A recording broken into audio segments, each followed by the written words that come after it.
Good YouTube, Quinn Wade coming to y'all with that instant basketball analysis. This time is on the Chicago Bulls getting another win. This time it's against the Atlanta Hawks, who are 1-3. While the Bulls are 3-0. People thought the Hawks was gonna be really good, but they haven't got off to the start that we thought that they probably would have. But the Bulls are surprising everybody with that 3-0 start, beating some decent teams in the process. But they won 128 to 123. The Hawks won the first quarter 35 to 27, but the Chicago Bulls won the second quarter 30 to 23. In the third quarter 41 to 34, but they lost the fourth quarter 31 to 30, but it didn't matter because the Bulls ended the fourth quarter with the lead, which means they ended with the win. Jalen Johnson, he really was needed, and he really helped this team out tremendously. 32 minutes for him, 11 of 18 from the field. He did go 0 of 3 from the three-point line, 3 of 3 from the free throw line. He did get 6 rebounds. 2 of them was offensive with 3 assists, 3 steals, and a turnover. 2 personal fouls. He was a minus 14 in plus minus. He finished with 25 points. He's one of their best players. He makes such a difference out there with the steals and the blocks and the rebounds and the passing and the scoring and killing you in transition if he has the opportunity to. Zachary Richard, former number 1 pick, 20 minutes for him. He was 1 of 5 from the field and 0 of 2 from 3 in his return. He only finished with 2 points, 1 turnover, 1 personal foul. He was a plus 13 and plus minus. He didn't have it going at all on either ends of the court in this particular game.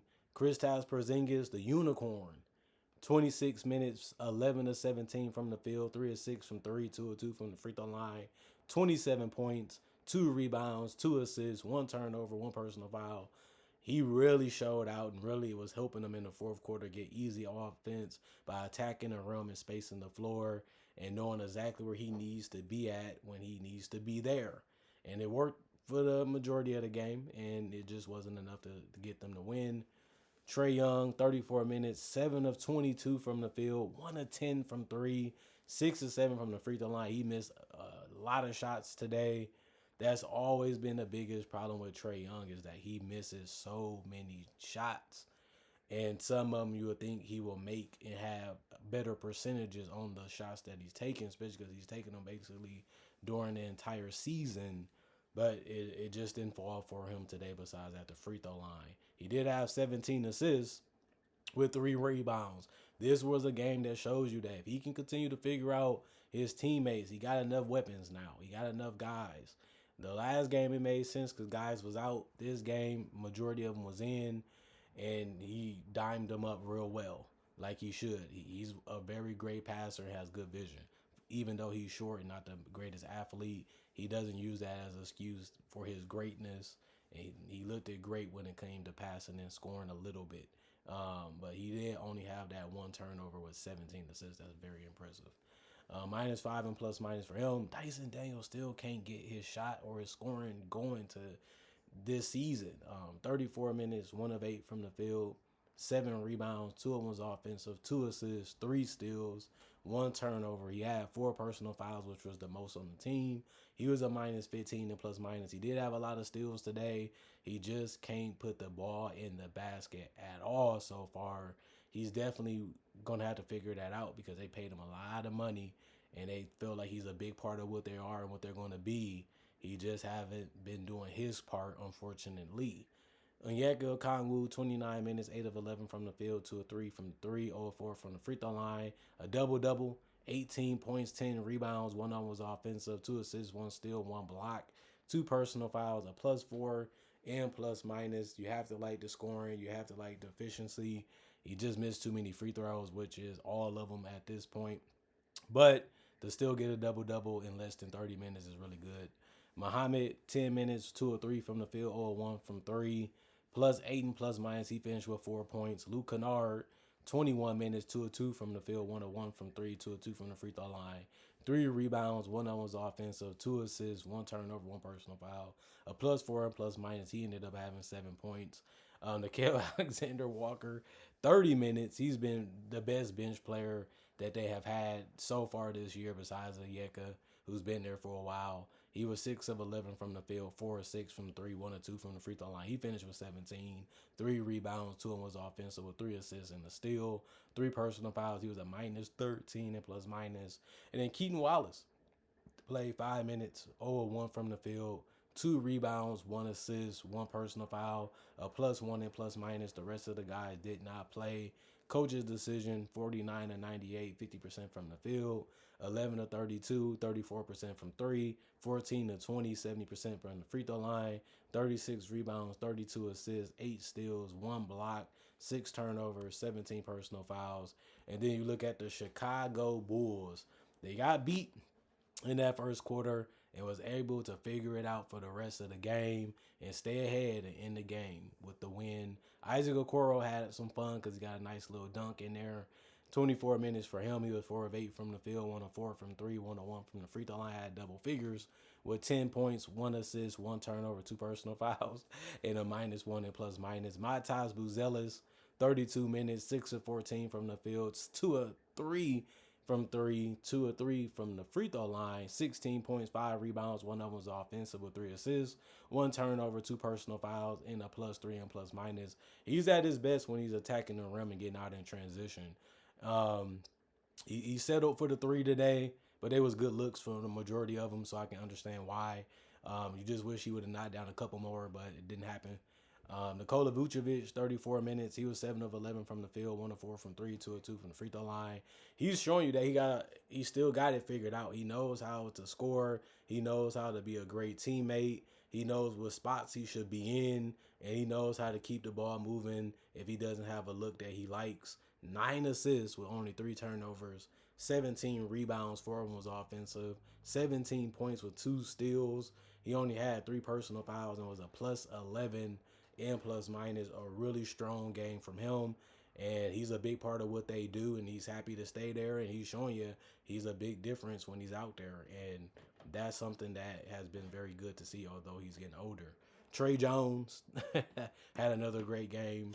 31 minutes, 5 of 10 from the field, 2 of 4 from 3, 2 of 2 from the free throw line, 14.7 rebounds, 2 of them was offensive, 9 assists, 2 steals, 1 block, 2 turnovers, 2 personal fouls, a minus 1 and plus minus. That was a really good to see him dice him up with the passes while still getting his shot to fall and his shot from 3 to fall and playing a little defense to cause a little chaos out there, which he did.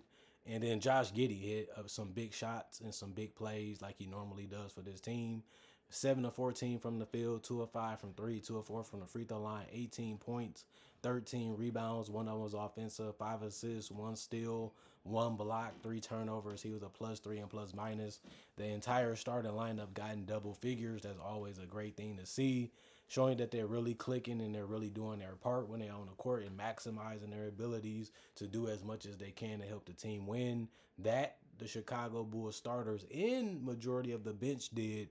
Jalen Smith, 7 minutes, 0 of 4 from the field, 0 of 1 from 3. He did have 3 rebounds. 3 of them, all of them was basically offensive rebounds, and they all was his rebounds in total. 2 turnovers, 3 personal fouls, and a minus 8 and plus minus. Patrick Williams had it going.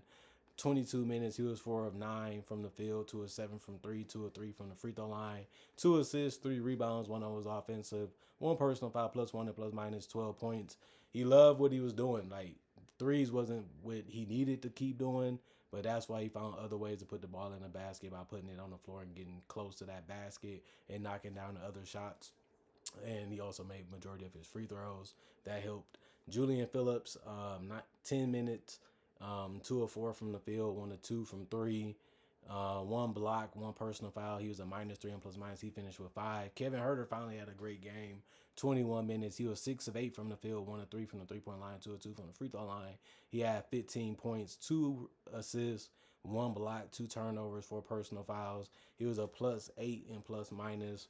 And then Dosunmu had 21 points in 27 minutes, 7 of 10 from the field, 4 of 6 from 3, 3 of 4 from the free throw line. He really had his jump shot on automatic, which is always great for anybody. But he had the most points for the team, and he did it off the bench.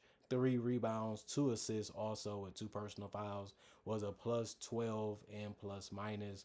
48 of 92 as a team, 52%, They shot better than the Hawks, who was already shooting 50%. They also shot the three slightly better, 16 to 43, 37% from three.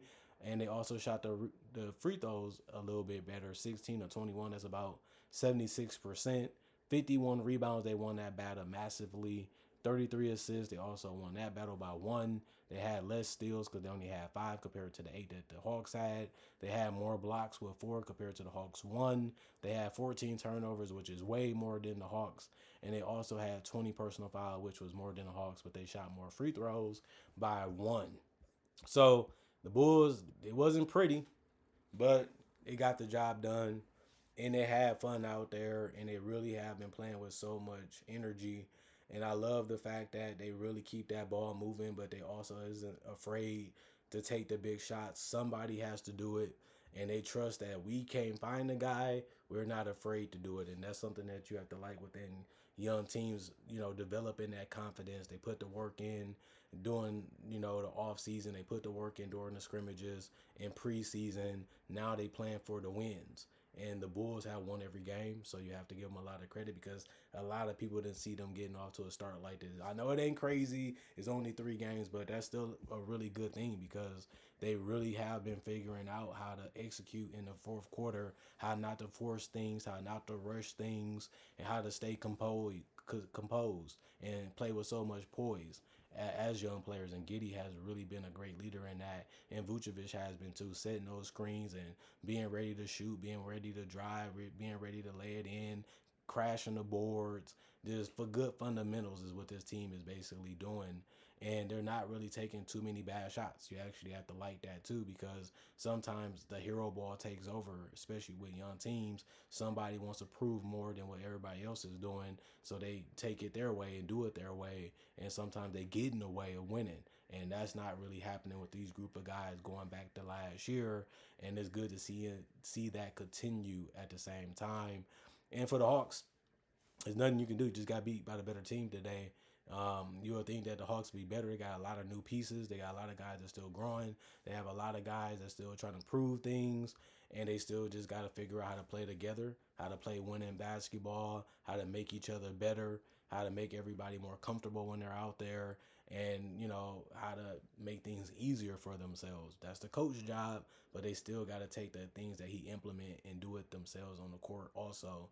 So once they figure that part out, then they'll probably win more games. But that's a hard thing to figure out because everybody coming for your throat in the regular season, so you don't have no chance or no real time to figure it out when it comes to doing it that way because every team trying to beat you. So either you learn it on the fly or you're just going to have a rough time winning games. And they're having a rough time winning games so far.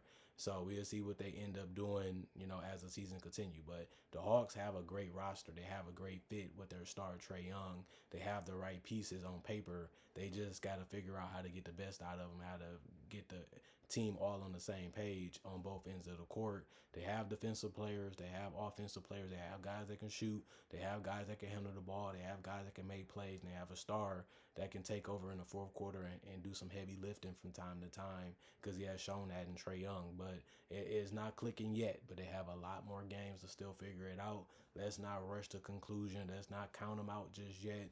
It is a lot of things to learn. It is a lot of things that you need to get done the right way before it start working on the court too. And like I said, guys already been in and out of the lineup already, and that's a problem, especially when you're trying to look at this as a thing that they're trying to build, to see, how good is this team really. You need everybody on the court to see that, and that's hard to do because it's never really ever guaranteed, and that's one of the biggest problems they might have as the season go on. But that's their problem to figure out. That's their problem to solve. No team is gonna feel sorry for them. They just gonna look at them. They ain't got this. They ain't got that. We gotta beat them as fast as we can so we can get our win and stay healthy and head out to the next one. And the Hawks, cold world, cruel world, goodbye cruel world, is what they trying to say. But I don't blame them. You know what I mean? They probably looked at this team and said we should be winning a lot of games, so they should be mad and they should be frustrated that they lost another one. But it's part of the game. It's part of the game. And we'll just see how they take it, and we'll see how they go about it as the season continues. Comment, like, subscribe, share, hit the notification bell to get the analysis when it first comes out. On top of that, I do conversation video just like this about various NBA topics. Also do breakdowns with real footage of legends, current legends, rookies, and also future stars. Also do mock draft and draft coverage too. So if you love that type of content, you can't get enough of it. I got over 3,000 plus videos right now on my channel that you can watch for free. And on top of that, I try to upload videos every day throughout the day to always give you guys something to watch and look forward to seeing when it comes to NBA and basketball content. Thanks for watching. Thanks for checking out the channel. Thanks for appreciating the content for what it is. Thank y'all for continuing to support the channel in the past, the present. Hope y'all continue to do it in the future. And all I can say is I love y'all. I got so much respect and so much love for y'all. And at the end of the day, all I can say is y'all stay blessed up. Peace out. See you guys later today or tomorrow with more analysis. And I'm gone for now. Hopefully I can see y'all later.